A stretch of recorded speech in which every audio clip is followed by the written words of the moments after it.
أعوذ بالله من الشيطان الرجيم بسم الله الرحمن الرحيم إن ربكم الله الذي خلق السماوات والأرض في 6 أيام ثم استوى على العرش يدبر الأمر ما من شفيع إلا من بعد إذنه ذلكم الله ربكم فاعبدوه أفلا تذكرون إليه مرجعكم جميعا وعد الله حقا إنه يبدأ الخلق ثم يعيده ليجزي الذين آمنوا وعملوا الصالحات بالقسط والذين كفروا لهم شراب من حميم وعذاب أليم بما كانوا يكفرون تحقیق تمہارا رب اللہ ہے جس نے بنایا آسمان و زمین 6 دن میں، پھر قائم ہوا عرش پر، تدبیر کرتا ہے کام کی، کوئی سفارش نہیں کر سکتا مگر اس کی اجازت کے بعد۔ وہ اللہ ہے رب تمہارا، سو اس کی بندگی کرو، کیا تم دھیان نہیں کرتے؟ اسی کی طرف لوٹ کر جانا ہے تم سب کو، وعدہ ہے اللہ کا سچا، وہی پیدا کرتا ہے اول بار پھر دوبارہ کریں گا اس کو، تاکہ بدلہ دے ان کو جو ایمان لائے تھے اور کیے تھے کام نیک انصاف کے ساتھ، اور جو کافر ہوئے ان کو پینا ہے کھولتا پانی، اور عذاب ہے دردناک اس لیے کہ وہ کفر کرتے تھے۔ اللہ رب العالمین نے کل بات چل رہی تھی، زمین اور آسمان کو 6 دن کے اندر بنایا، زمین اور آسمان کو 6 دن کے اندر۔ ثم استوى على العرش، زمین اور آسمان کو 6 دن میں بنانے کے بعد اللہ رب العالمین عرش پر قائم ہوا۔ کہاں پر؟ یہ عرش کہاں ہے؟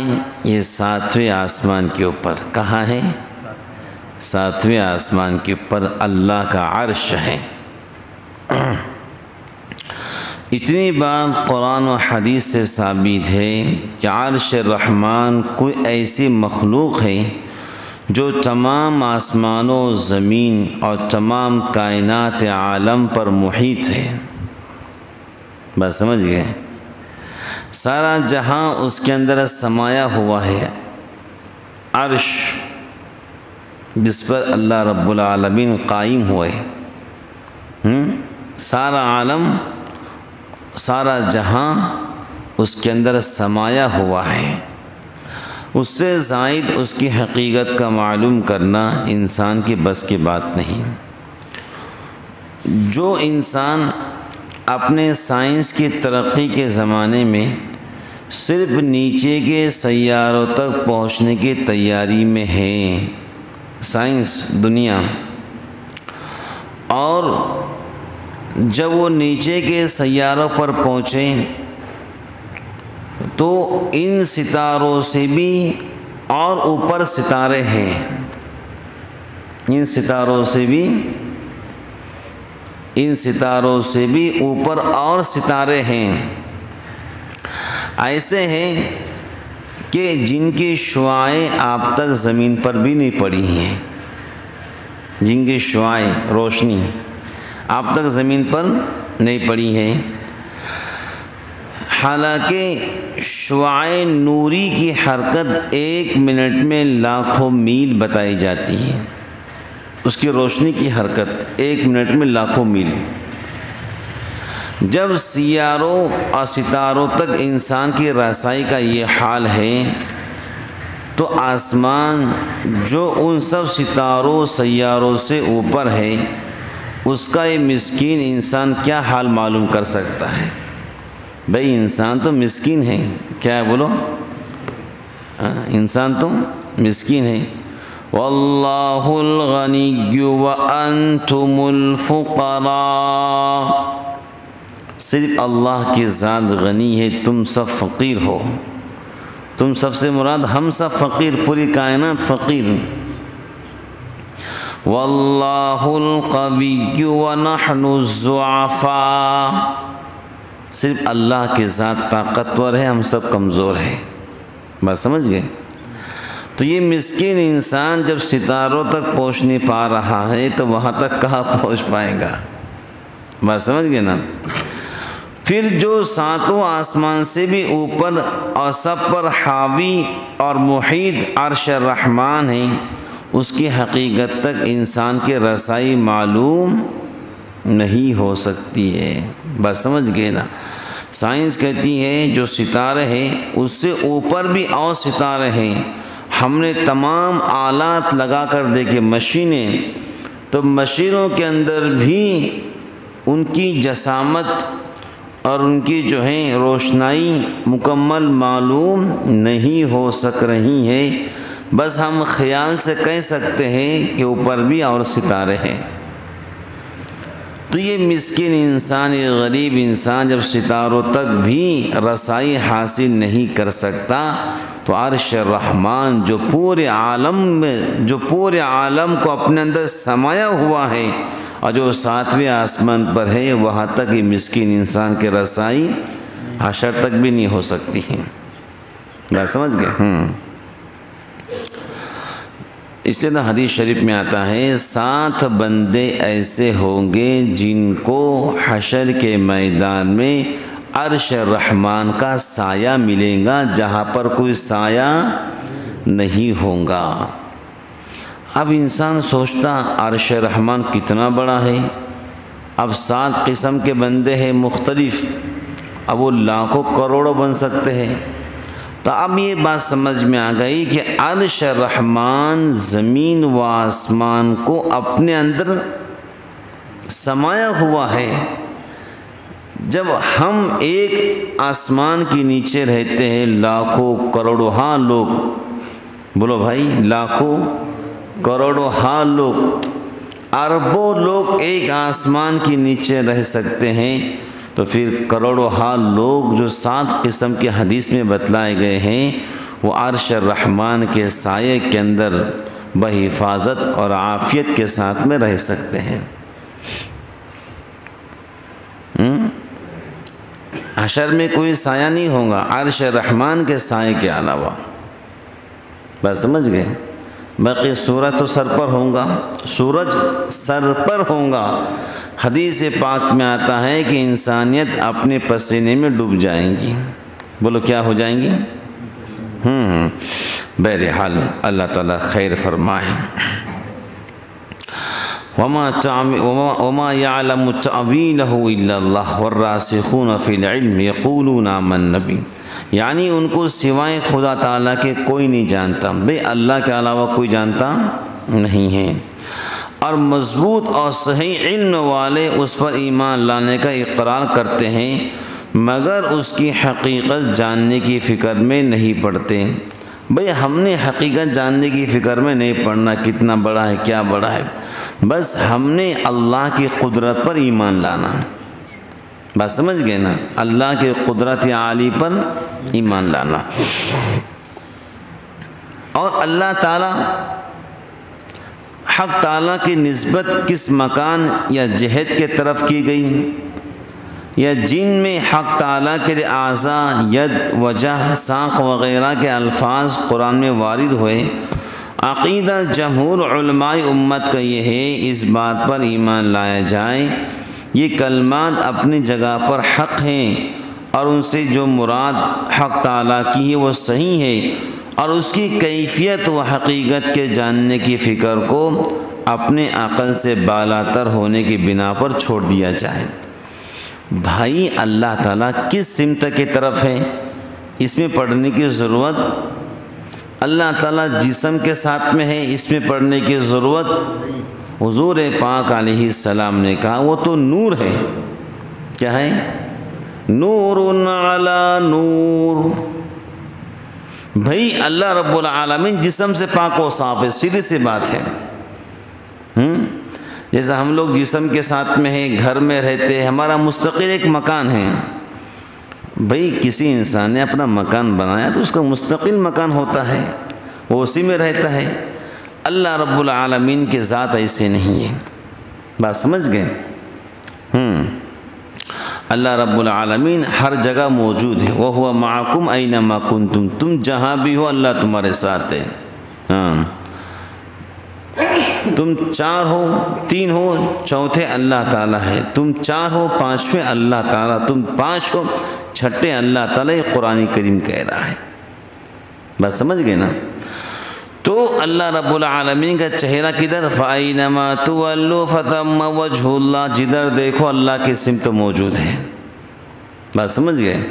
اور وہ جسم کے ساتھ میں بیٹھے ہیں یا نہیں بیٹھے ہیں، اس میں پڑھنے کی ضرورت نہیں ہے۔ تو اللہ رب العالمین پورے کائنات کے اندر موجود ہیں، ان کی رحمت پوری دنیا کے اندر موجود ہے۔ بات سمجھ گئے نا؟ ما من شفیع الا من بعد اذنہ، قیامت کے دن حشر کے میدان میں اللہ رب العالمین کی اجازت کے بغیر کوئی سفارش نہیں کر سکتا ہے۔ بات سمجھ گئے نا؟ جناب محمد الرسول اللہ صلی اللہ تعالی علیہ وسلم اللہ تعالیٰ کی اجازت کے بعد ہی سفارش کریں گے۔ حضرات انبیاء علیہم السلام اللہ کی اجازت کے بعد ہی اپنے گنہگار امت کی سفارش کریں گے۔ وہ گنہگار امت جو شرک سے پاک و صاف ہو۔ کیسے ہو؟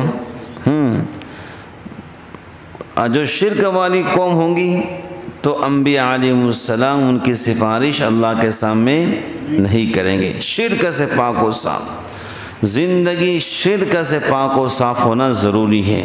بات سمجھ گئے؟ ذالکم اللہ ربکم فاعبدوہ، وہ اللہ رب ہے تمہارا، اسی کی بندگی کرو۔ بولو بھائی اللہ ہم سب کے رب ہیں، اور بندگی انہی کی کرنا ہے۔ بندہ اس کو بولتے ہیں جس میں بندگی ہو۔ بھائی بندہ کسے کہتے ہیں؟ جس میں بندگی ہو۔ جس میں بندگی نہ ہو وہ بندہ نہیں، وہ تو گندہ ہوتا ہے۔ اللہ تعالیٰ محفوظ فرمائے۔ یہ میں اپنے دل سے نہیں کہہ رہا ہوں، یہ ہمارے مشائخ نے لکھا ہے کتابوں کے اندر۔ بندہ وہی ہوتا ہے جس میں بندگی ہو، جس میں اللہ کے سامنے جھکنے کا مزاج ہو، جس میں اللہ کے سامنے رونے کا مزاج ہو، جس میں اللہ کی عبادت کرنے کا مزاج ہو، اس کو کہتے ہیں بندہ۔ بس سمجھ گئے؟ ہاں صبح کا وقت ہے، سردی پڑ رہی ہے، نیند ماشاءاللہ بہت بہترین آ رہی ہے، لیکن اب وقت ہے بندگی کا، اب سب کو چھوڑ چھاڑ کر آنا ہے بندگی کرنے کے لیے، اسے کہتے ہیں بندہ۔ بس سمجھ گئے نا؟ نیند بھی آ رہی ہے، اذان بھی ہو رہی ہے، کان میں اللہ کا نام بھی پڑھ رہا ہے، لیکن نہیں بھائی مجھے نیند بہت اچھی آ رہی، میں نہیں آتا نماز کے لیے، اسے بندگی نہیں کہتے، اسے کہتے نام کا مسلمان۔ اللہ تعالیٰ محفوظ فرمائے۔ افلا تذکرون، کیا تم دھیان نہیں کرتے؟ الیہ مرجعکم جمیعا، تم سب کو اللہ کے پاس لوٹ کر جانا ہے، ہم سب کو۔ بات سمجھ گئے؟ جس رب نے جب ہم کچھ بھی نہیں تھے، بولو کچھ تھے کیا؟ جی، جس رب نے ہم کچھ بھی نہیں تھے، ماں کے پیٹ سے ہم کو دنیا دکھائی۔ اب تو ماشاءاللہ جسم ہے، ہاتھ ہیں، پیر ہیں، آنکھیں، کان ہیں، سر ہے، ٹوپی ہیں۔ اب مرنے کے بعد اللہ رب العالمین کو اس سے زیادہ آسان ہے قبر سے اٹھانا۔ ارے بھائی، جب ہم کچھ بھی نہیں تھے تو اللہ نے ماں کے پیٹ سے ہم کو زندگی عطا فرمائی، ایسے ہی جب ہم جسم کے ساتھ میں قبر میں جائیں گے تو وہاں سے اٹھانا تو اللہ کے لیے بہت آسان ہے۔ جو ماں کے پیٹ سے زندگی دے سکتا ہے وہی قبر کے پیٹ سے زندگی دیں گا۔ بات سمجھ گئے نا؟ اب کچھ لوگ کہتے ہیں کہ بھائی انسان مر گیا، مٹی بن گیا، گل گیا، سڑ گیا، ختم۔ اگر ایسے ہی ہوتا تو پھر انسان بندگی کیوں کرتا؟ بھائی جب قبر میں گلنا ہی تھا، سڑنا ہی تھا، پگھلنا ہی تھا اور مر کے مر ہی جانا تھا تو پھر بندگی کیوں کرتے ہیں؟ بولو صحیح ہے غلط ہے؟ بھائی ہم نے مر کے دوبارہ زندہ ہونا ہے، تب جا کر اللہ رب العالمین کی بندگی کرتے ہیں تاکہ ہمارا نام عمل ہمارے سیدھے ہاتھ میں ملے۔ بات سمجھ گئے؟ اب مر کے مر جانا ہوتا تو پھر تو سوال ہی پیدا نہیں ہوتا، چلو بھائی ہے ہی موج مستی کر لو، لیکن مر کے اللہ کریم کے سامنے دوبارہ کھڑا ہونا ہے۔ وعدن علیہ حقا، وعدہ ہے تیرے اللہ کا سچا، اللہ کا وعدہ سچا ہے، آج نہیں تو کل دنیا کا وجود ختم ہونے والا ہے، ہمارا بھی وجود ختم ہونے والا ہے۔ 1000 سال سوئیں گے قبر میں، 2000 سال یا 100 سال یا 50 سال، پتہ نہیں کب تک قبر میں رہنا پڑتا ہے، لیکن ایک دن سب کو قبر سے اٹھنا پڑے گا۔ وجوہ یومئذ ناظرہ الی ربہا ناظرہ، کچھ بندے قبر سے اٹھیں گے، ان کے چہرے چمکیلے ہوں گے، چمکدار ہوں گے، وہ رب کو دیکھیں گے، رب ان کو دیکھیں گا۔ وجوہ یومئذ مسفرہ ضاحکۃ مستبشرہ، روایت میں آتا ہے یا اللہ کو دیکھ کر مسکرائیں گے، اللہ ان کو دیکھ کر مسکرائیں گا۔ وَوُجُوهٌ يَوْمَئِذٍ بَاسِرَةٌ، کچھ بندے ایسے ہوں گے جو قبر سے اٹھیں گے، ان کے چہرے بالکل سیاہ اور کالے ہوں گے، اور وہ کہیں گے ہے افسوس، ہے افسوس، ہے افسوس۔ اور کیا کہہ سکتے اس کے علاوہ؟ کیونکہ انہیں جینا تھا مرنے کے لیے، ہم نے جینا ہے زندہ ہونے کے لیے انشاءاللہ الرحمن۔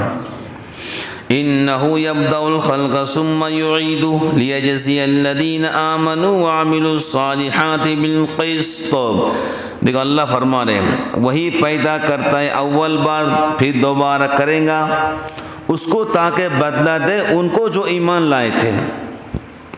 بھائی جو ایمان لائے ان کو بدلہ تو ملنے والا ہے کہ نہیں ملنے والا ہے؟ ایک مزدور مزدوری کرتا ہے تو ہفتے کے روز اس کو اس کی مزدوری مل جاتی ہے، ایسے ایک بندہ بندگی کرتا ہے تو آخرت میں اس کو بندگی کی مزدوری مل جائیں گی۔ بات سمجھ گئے نا؟ جو لوگ ایمان لائے، نیک اعمال کیے انصاف کے ساتھ، تو اللہ رب العالمین ان کے بارے میں وہ لوگ کیا کریں گے؟ فیصلہ، دودھ کا دودھ، پانی کا پانی، کون مقبول ہے کون مردود ہے، بے خبر کیا خبر تجھ کو کون کیا ہے۔ بات سمجھ گئے؟ جب تلیں گے اعمال سب کے نام عمل، جب تلیں گے عمل سب کے میزان عمل پر، تب کھلیں گا کہ کھرا اور کھوٹا کون ہے۔ بھائی جب تلیں گے ہمارے اعمال کہاں پر؟ میزان عمل پر، ترازو۔ وَنَزَعُ الْمَوَازِينَ الْقِسْطَ، جب عمل تلیں گے تب کھلیں گا کھرا اور کھوٹا کون ہے۔ بس سمجھ گئے نا؟ اللہ رب العالمین نے دوبارہ دنیا کو کھڑا کرنا ہے۔ وَالَّذِينَ كَفَرُوا لَهُمْ شَرَابٌ مِّنْ حَمِيمٍ وَعَذَابٌ أَلِيمٌ بِمَا كَانُوا يَكْفُرُونَ، جو کافر ہوئے، مشرک ہوئے، اللہ کو چھوڑ کر زندگی گزاری، اللہ تعالیٰ ان کو کھولتا ہوا پانی پلائیں گے۔ کیسا پانی بولو بھائی؟ کھولتا ہوا پانی، گرم پانی۔ وعذاب علیم، اور عذاب ہے دردناک، بما کانوا یکفرون، اس لیے کہ یہ لوگ کفر کرتے تھے، شرک کرتے تھے، اللہ کے سوا کسی اور کی بندگی کرتے تھے۔ حدیث شریف میں آتا ہے ایسا گرم پانی اللہ پلائیں گے، ایسا گرم پانی، پانی پانی پانی، چیختے اور چلاتے ہوں گے جہنم کے اندر، تو فرشتے پانی کا پیالہ دیں گے، ایسا کھولتا ہوا پانی، جب اس پیالے کو جہنمی اپنے ہاتھ سے منہ کے قریب کریں گا، حدیث پاک میں آتا ہے کہ یہ نیچے کا ہونٹ اس پیالے کی پانی کی گرماہٹ کے بھاپ سے پیر تک لٹک جائیں گا، اوپر کا ہونٹ سر پر چلا جائیں گا۔ جب وہ کھولتا ہوا جہنم کا پانی پئیں گا تو جتنے بھی پیٹ میں اس کے اعضاء ہیں، جتنی بھی چیزیں، سب کے سب پاخانے کے راستے سے باہر نکل جائیں گی۔ اللہ فرما رہے جو کافر ہے ہم ان کو کھولتا ہوا پانی پلائیں گے، یہ عذاب دیں گے دردناک، اس لیے یہ لوگ کفر کرتے تھے۔ بولو کیا کرتے تھے؟ اس لیے کفر سے بے انتہا نفرت ہونا چاہیے۔ بولو کیا ہونا چاہیے؟ کفر سے بے انتہا نفرت، شرک سے بے انتہا نفرت، ایسی نفرت ہو جیسے مرے ہوئے سڑے ہوئے کتے کے بدن کی بدبو سے نفرت ہوتی ہے، اس سے بھی کہیں زیادہ ان چیزوں سے نفرت ہونا چاہیے، بلکہ ایسی چیزیں دیکھ کر زبان سے یہ الفاظ کہنا چاہیے، لا الہ الا اللہ وحدہ لا شریک لہ لا حول ولا قوت الا باللہ۔ بات سمجھ گئے؟ اور توحید پرست، خالص توحید پرست ہونا چاہیے۔ اللہ رب العالمین ہم سب کو اپنے ذات کا یقین نصیب فرمائے، آمین۔ جہنم سے اور جہنم کے عذابات سے اللہ ہم سب کو محفوظ فرمائے، جنت اور جنت کے سارے نعمتیں، باغ و بہار ہم سب کو نصیب فرمائے، آمین۔ وآخر دعوانا الحمد للہ رب العالمین۔